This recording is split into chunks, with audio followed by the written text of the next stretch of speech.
ಸೇರಿ ಈ ಸಮಸ್ಯೆನ ಬಗೆಹರಿಸಬೇಕು ಅಂತ ಹೇಳಿ ಒಂದು ಪ್ರಾಮಾಣಿಕವಾದಂತ ಪ್ರಯತ್ನವನ್ನ ಮಾಡಿದ್ದೀನಿ ಅಂತಾಯ್ತಲ್ಲ. ಇದರಿಂದ ನನಗೆ ಜವಾಬ್ದಾರಿ ಜಾಸ್ತಿ ಆಗಿದೆ ಹೊರತು ತಪ್ಪಿಸ್ಕೊಂಡು ಹೋಗಕ್ಕಾಗಲ್ಲ ನಾನು.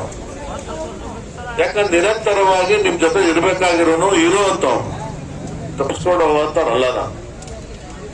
ಅಧಿಕಾರಿಗಳು ತಪ್ಪಿಸ್ಕೊಂಡು ಹೋಗೋದು, ನಾನ್ ತಪ್ಪಿಸ್ಕೊಂಡು ಹೋಗಕ್ಕಾಗಲ್ಲ ಅಂತಾಯ್ತಲ್ಲ. ಹಾಗಾಗಿ ನಿಮ್ಮನ್ನೆಲ್ಲಾನು ಉಳಿಸ್ಕೊಳ್ಬೇಕಾದಂತ ಜವಾಬ್ದಾರಿ ನನ್ನ ಮೇಲದೆ, ನನ್ನ ಕರ್ತವ್ಯನೂ ಕೂಡ ಇದೆ ಅಂತಾಯ್ತಲ್ಲ. ಹಾಗಾಗಿ ನೀವು ಸ್ಟ್ರೈಕ್ ಮಾಡೋದ್ರ ಬಗ್ಗೆ ನೀವೇನ್ ಬೇಕೋ ನಿಮ್ ಸಂಘದವರು ನೀವು ಕುತ್ಕೊಂಡು ತೀರ್ಮಾನ ಮಾಡಿ, ಆಯ್ತಾ?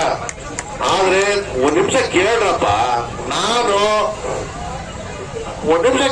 ನಾನು ನಿಮ್ಮನ್ನ ಸ್ಟ್ರೈಕ್ ಅನ್ನ ಕಾಲಪ್ ಮಾಡಿ ಅಂತ ಹೇಳಿದೀನ?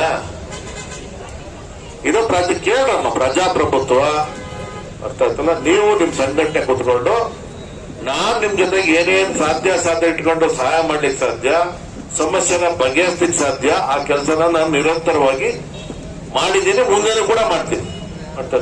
ಮುಂದಿನ ತೀರ್ಮಾನಗಳ ಬಗ್ಗೆ, ನಿಮ್ ಚಳವಳಿಗಳ ಬಗ್ಗೆ, ಮತ್ತೊಬ್ಬರ ಬಗ್ಗೆ ನೀವು ನಿಮ್ಮ ಸಂಘಟನೆಯವರು ಒಟ್ಟಿಗೆ ಕುತ್ಕೊಂಡು ಒಟ್ಟಿಗೆ ತೀರ್ಮಾನವನ್ನ ಮಾಡಿ ಅರ್ಥ ಆಯ್ತಲ್ಲ. ಈಗ ನೋಡಪ್ಪ,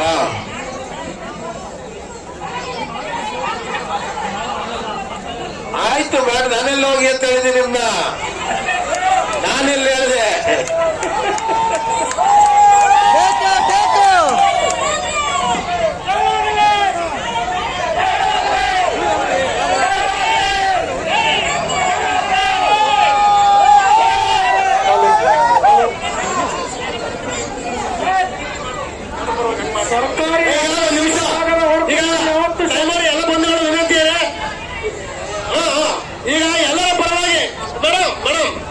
ಈಗ ಎಲ್ಲರ ಪರವಾಗಿ ವಿನಂತಿ ಮಾಡ್ತೀನಿ ಸರ್. ಈಗ ಸರ್ಕಾರಿ ಮೇಡಮ್ ಒಂದು ನಿಮಿಷ. ಈಗ ಸರ್ಕಾರಿ ಅಧಿಕಾರಿಗಳ ನಡವೇ ಬೇರೆ ಸರ್. ನಾವು ನೀವು ಒಂದು ಮನೆಯವ್ರ ತರ ಇದೀವಿ, ನೀವು ನಮ್ಮ ಪ್ರೀತಿ ವಿಶ್ವಾಸರು, ನಮ್ಮೆಲ್ಲ ಮೇಡಮ್ರು ಮತ್ತೆ ಇಷ್ಟು ಜನ ಬಯಸ್ತಿರೋಂಥದ್ದು ಏನು ಸರ್ ಅಂದ್ರೆ, ನಾವು ಒಂದು ಕೆಲಸ ಮಾಡ್ತೀವಿ ಸರ್, ದಯಮಾಡಿ ನೀವು ಪರ್ಮಿಷನ್ ಕೊಡ್ತೀವಿ, ನಾಳೆ ಕುತ್ಕೊತೀವಿ, ಮಿನಿಸ್ಟರ್ ಕರ್ಕೊಂಡು